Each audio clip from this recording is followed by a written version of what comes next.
प्रधानमंत्री के जम्मू दौरे का काउंटडाउन शुरू। जम्मू और आसपास के इलाकों में बढ़ाई गई सुरक्षा। मौलाना आजाद स्टेडियम पूरी तरीके से सील।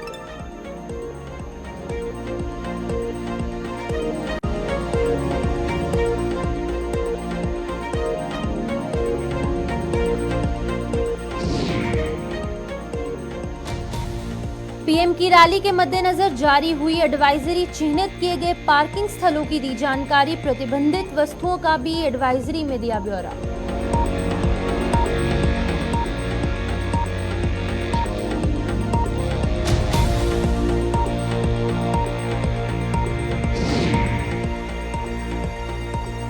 जम्मू श्रीनगर हाईवे यातायात के लिए बंद। मौसम के बिगड़े तेवरों से थमे गाड़ियों के पहिए। चमलवास और मेहाड़ में गिर रही हैं पस्सियां।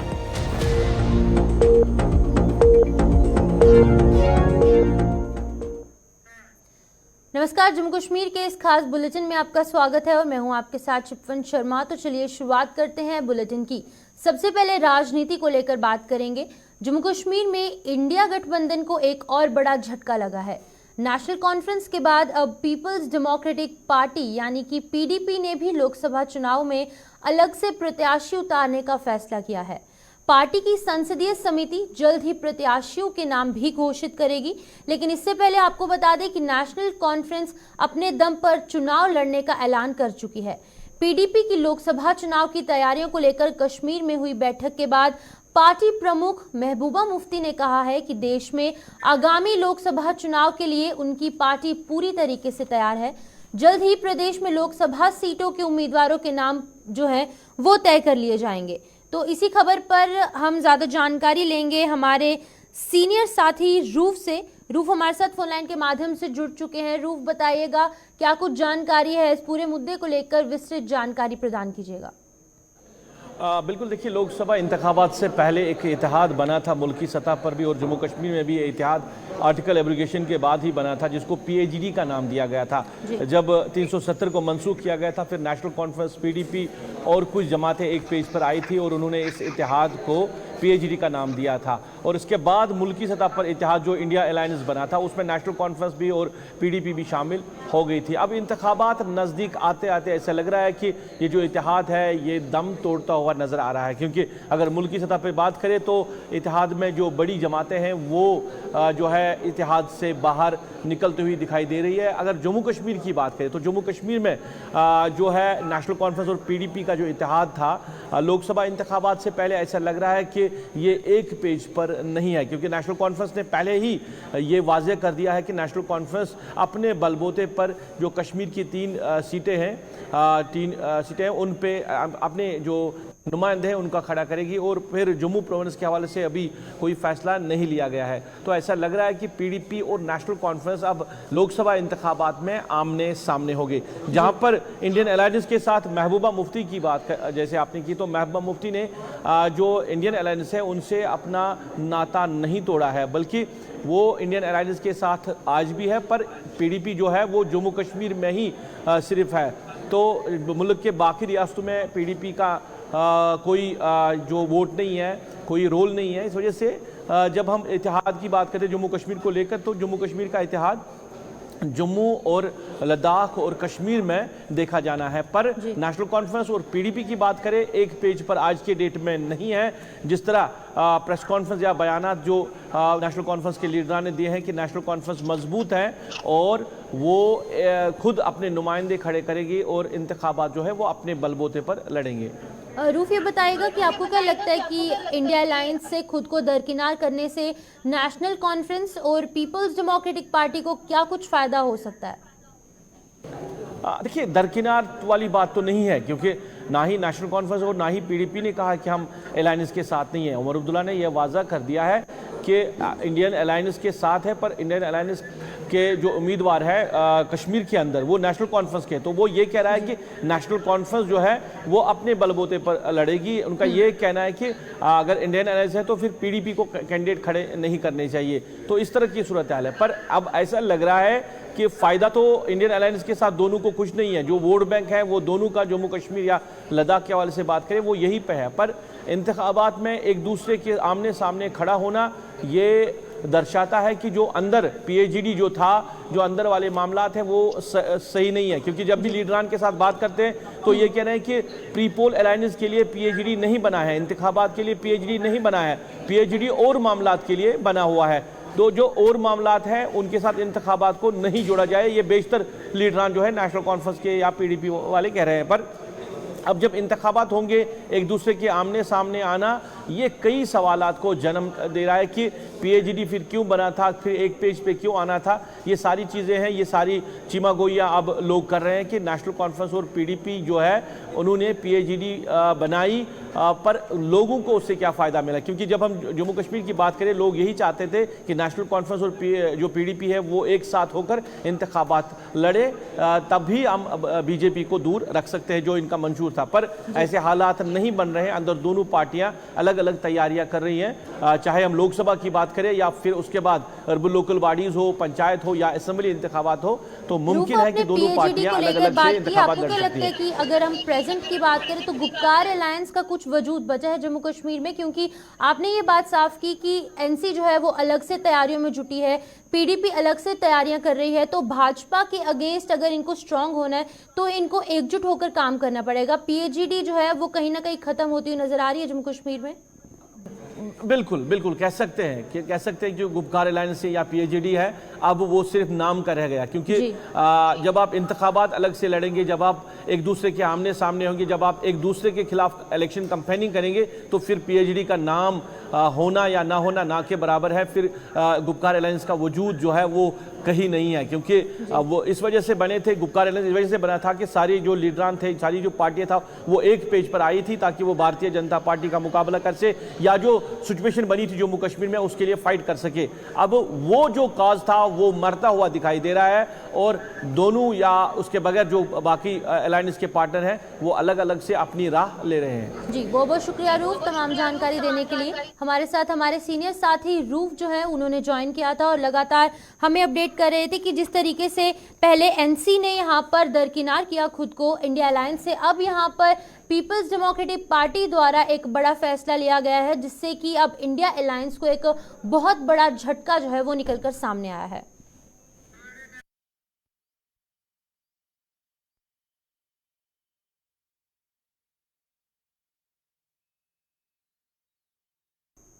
अब बात करेंगे प्रधानमंत्री नरेंद्र मोदी के जम्मू विजिट की, जो कि आने वाले कल यानी कि 20 फरवरी को देखने को मिलेगा और इसका काउंटडाउन जो है वो अब शुरू हो चुका है। उनके इस दौरे को लेकर भाजपा के साथ साथ आम लोगों में भी बेहद उत्साह देखा जा रहा है। अगर बात करें जम्मू की सुरक्षा व्यवस्था की, तो प्रधानमंत्री की मौलाना आजाद स्टेडियम में होने वाली रैली की सुरक्षा के लिए सभी तैयारियां जो हैं वो पूरी कर ली गई हैं। वहीं पर सुरक्षा एजेंसियां पूरे तरीके से चौकन्नी हो चुकी हैं, हाई अलर्ट पर नजर आ रही हैं और साथ ही साथ जम्मू और इसके आसपास के सटे हुए इलाके भी पुलिस छावनी में तब्दील हो चुके हैं। मौलाना आजाद स्टेडियम को पूरी तरीके से सील कर दिया गया है और इसके अलावा भी सुरक्षा के कई अहम इंतजाम देखने को मिल रहे हैं।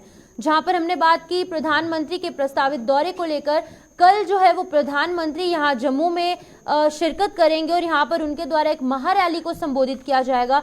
मुख्य समारोह जो है वो मौलाना आजाद स्टेडियम में देखने को मिलेगा। उसी हवाले से हम जानकारी लेंगे हमारे साथी अनिल से, जो कि हमारे साथ ग्राउंड जीरो से जुड़ चुके हैं। अनिल, बताइएगा मुख्य जो समारोह है, जो मेन इवेंट है, वो एमए स्टेडियम में देखने को मिलेगा। किस तरीके की अगर हम मंजर की बात करें तो वहाँ एमए स्टेडियम के आसपास किस तरीके के सुरक्षा के इंतजाम देखने को मिल रहे हैं? देखिए, भव्य समारोह की बात करें तो 370 हफ्ते के बाद देश के प्रधानमंत्री जम्मू कश्मीर के दौरे पर आने वाले हैं और उस दौरे को बड़े ही महत्वपूर्ण तरीके के साथ जो है देखा जा रहा है, जिसको साथ साथ जो है सुरक्षा व्यवस्था को बहुत ही कड़ा कर दिया गया है और पूरी तरह से कांटेदार तारों के साथ, चाहे वो विक्रम चौक टू जीवन का रास्ता हो या फिर डोगरा चौक से इंदिरा चौक का रास्ता हो, ये पूरी तरह से आपको क्लोज नजर आएगा। यहाँ पर आने जाने वाले लोगों को किसी को भी इजाजत जो है वो नहीं दी जाएगी।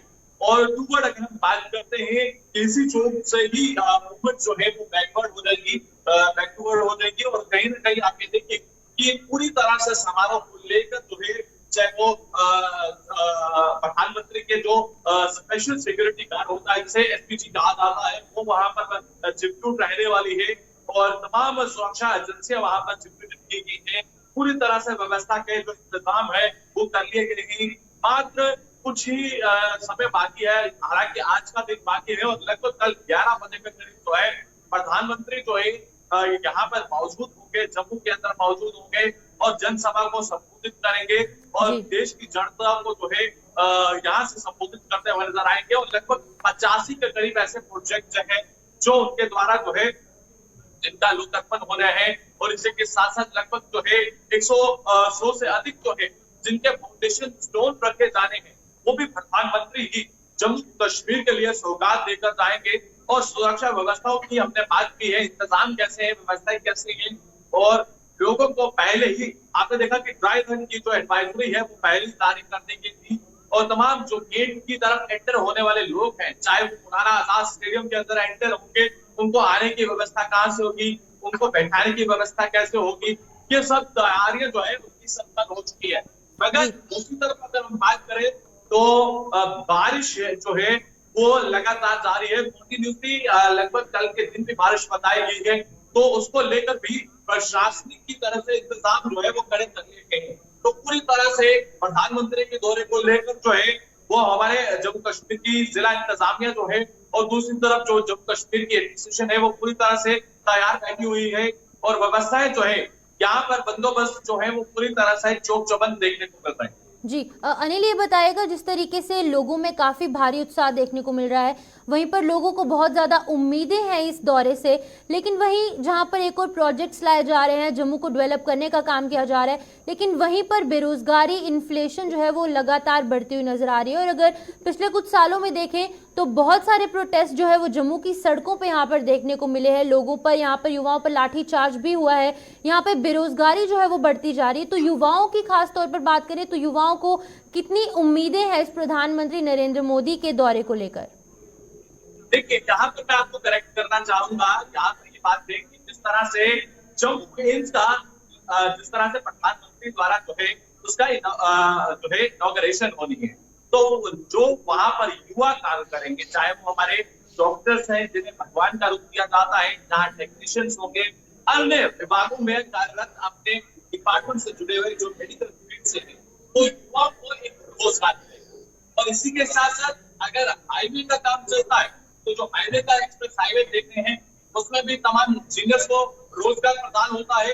और इसी के साथ साथ आपने देखा कि 2 से 3 दिन पहले लगभग पूरे देश में 1 लाख युवाओं को रोजगार प्रदान किया गया है। तो आप ये कह सकते हैं कि आने वाले समय में जम्मू कश्मीर की पूरी तरह से तस्वीर बदलती हुई नजर आएगी। जी बहुत बहुत शुक्रिया अनिल तमाम जानकारी देने के लिए। जिस तरीके से जम्मू कश्मीर में कल यहाँ पर प्रधानमंत्री नरेंद्र मोदी का दौरा देखने को मिलेगा और एक महारैली को उनके द्वारा संबोधित किया जाएगा, जिसको लेकर युवाओं की बात करें, महिलाओं की बात करें, हर एक आयु वर्ग का जो इंसान है, जो व्यक्ति है, उसमें यहाँ पर भारी उत्साह देखने को मिल रहा है। और सुरक्षा के भी यहाँ पर कड़े इंतजाम जो है वो यहाँ जम्मू के मौलाना आजाद स्टेडियम के आसपास के इलाकों में देखने और हर एक व्यक्ति की छानबीन की जा रही है, गाड़ियों को भी अच्छे तरीके से खंगाला जा रहा है। जिस तरीके से यहाँ पर जम्मू कश्मीर में कल प्रधानमंत्री आने वाले हैं, मौलाना आजाद स्टेडियम में शिरकत करने वाले हैं, उसको लेकर लोगों को किसी तरीके की दिक्कत ना हो, इसको लेकर एडवाइजरी भी जारी की गई है। वहीं पर आपको बताते चले कि जम्मू में कल होने वाली प्रधानमंत्री की रैली में भाग लेने आने वाले जो आम लोग हैं उनके लिए एडवाइजरी जारी की गई है। एसएसपी सिक्योरिटी ने सुरक्षा को लेकर एक आदेश जारी किया है, जिसमें कि चिन्हित किए गए पार्किंग स्थलों से लेकर उन वस्तुओं का ब्यौरा दिया गया है जिन्हें कि मौलाना आजाद स्टेडियम के भीतर नहीं ले जाया जा सकता। क्या कुछ है इस एडवाइजरी में, इस पर हम जानकारी लेंगे हमारी संवाददाता शिल्पा शर्मा से। लेकिन आपको पहले बता दें कि यहाँ पर एक एडवाइजरी जो है वो निकाली गई है ताकि यहाँ पर आम लोग जो है उन्हें किसी तरीके की दिक्कत ना हो। और यहाँ पर एमए स्टेडियम के अंदर पार्किंग जो है वो करने की इजाज़त नहीं है। जो आम लोग हैं उन्हें किसी तरीके की दिक्कत ना हो, वो पार्किंग कहाँ पर करेंगे, क्या कुछ इस एडवाइजरी में कहा गया है, इसी पर हमारे साथ जुड़ चुके हैं शिल्पा शर्मा। शिल्पा, बताइएगा क्या कुछ जानकारी दी गई है इस एडवाइजरी में? जी बिल्कुल, देखिए आपको बता दें कि इस समय एमए स्टेडियम के बाद या फिर जम्मू की बात करें तो इस समय कड़ी सुरक्षा व्यवस्था की गई है। चप्पे चप्पे पर जवानों को तैनात किया गया है और इसी को लेकर कल 20 तारीख को वाहनों की बात करें तो उसको लेकर भी यानी कि कौन कौन सी पार्किंग रहेगी और ये पार्किंग कल जो है वो पूरी तरीके से फ्री रहने वाली है। 3 बजे तक डिविजनल कमिश्नर के द्वारा जो है ऑर्डर निकाला गया है, 3 बजे तक पार्किंग पूरी तरीके से फ्री रहेगी।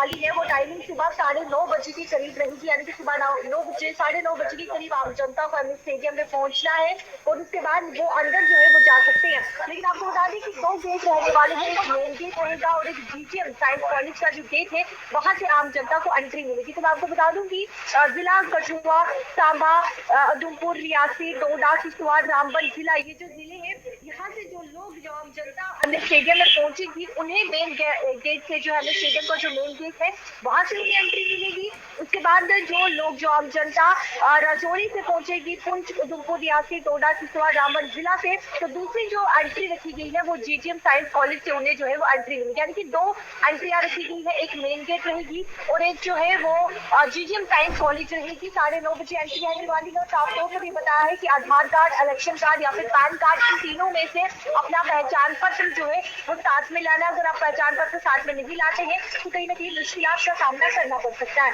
और ये भी बताया गया है कि कौन कौन सी चीजें जो है वो आपको साथ में नहीं लानी है, जैसे कि टिफिन बॉक्स हो गया, वाटर बोतल होगी, वेपन हो गया, एम्युनिशन हो गया, तेजदार हथियार हो गया, लाइटर होगी, सिगरेट मैच बॉक्सेस होगी और इलेक्ट्रॉनिक गैजेट जो है वो आपको अपने साथ नहीं लाना है। ये सब बताया गया है कि ये अगर आप साथ लाते हैं तो कहीं ना कहीं एंट्री में दिक्कत परेशानी जो है वो आ सकती है। और जब हमने स्टेडियम में पहुंच जाएंगे तो अपने मोबाइल फोन जो है वो ऑफ रखिए या फिर अपने मोबाइल फोन जो है वो साइलेंट कर सकते हैं।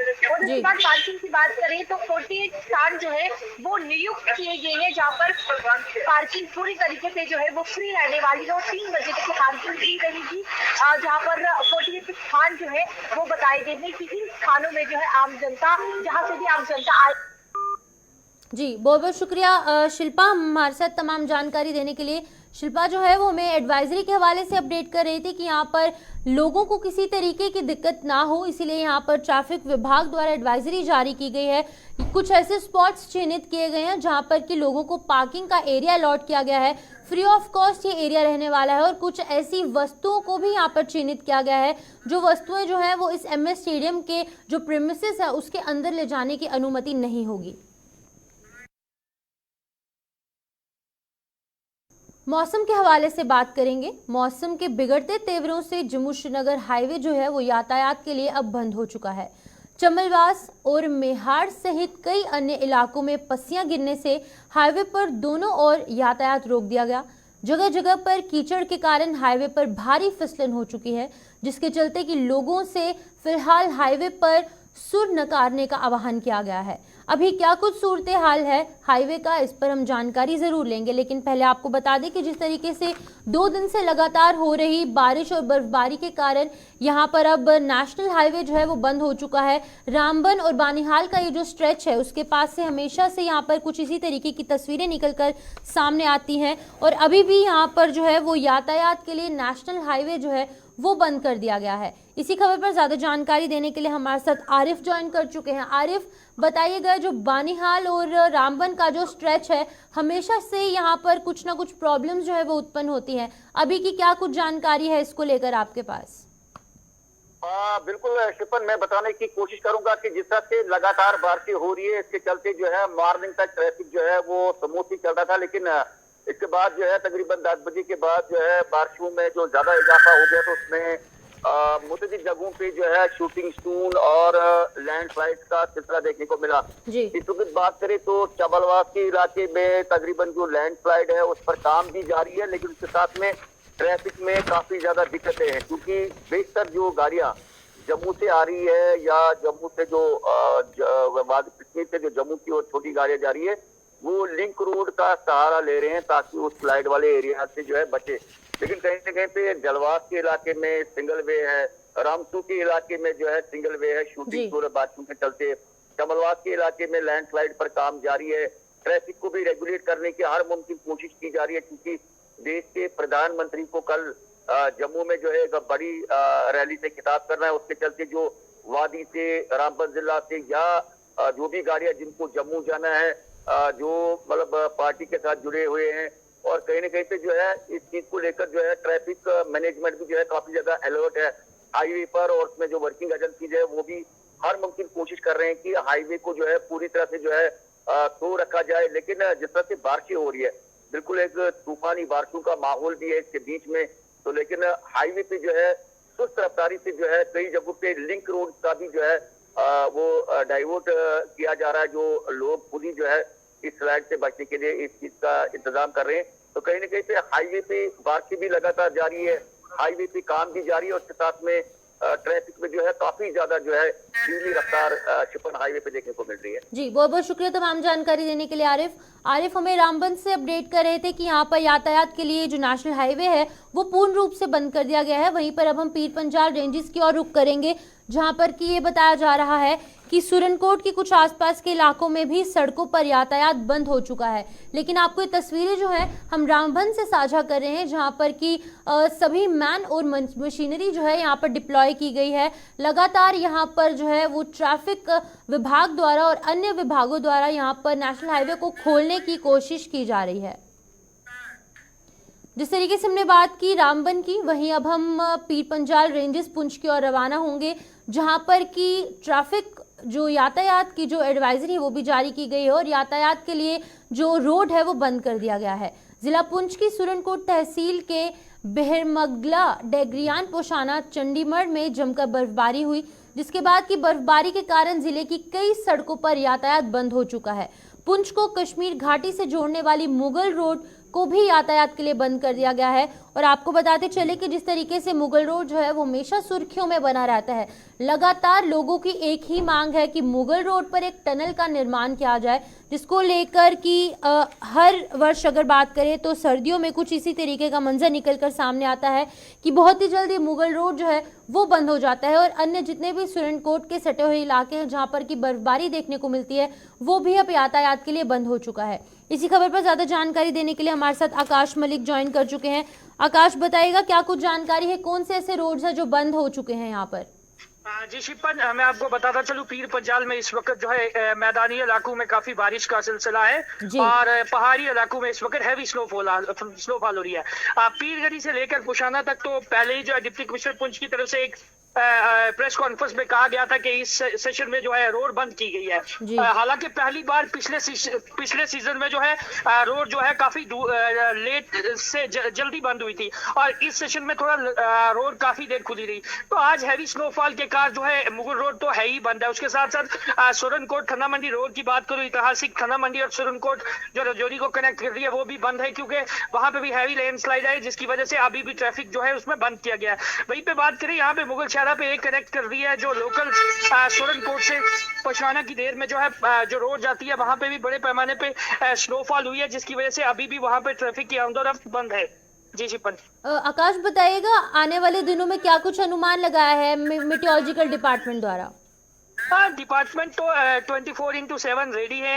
यूं ही मौसम साफ होता है, डिप्टी कमिश्नर पुंछ की तरफ से ये भी कहा गया था कि यूं ही मौसम साफ होगा, बारिश के पहले या अगर मौसम जल्दी साफ होता है तो जल्द से जल्द इसका काम शुरू किया जाएगा।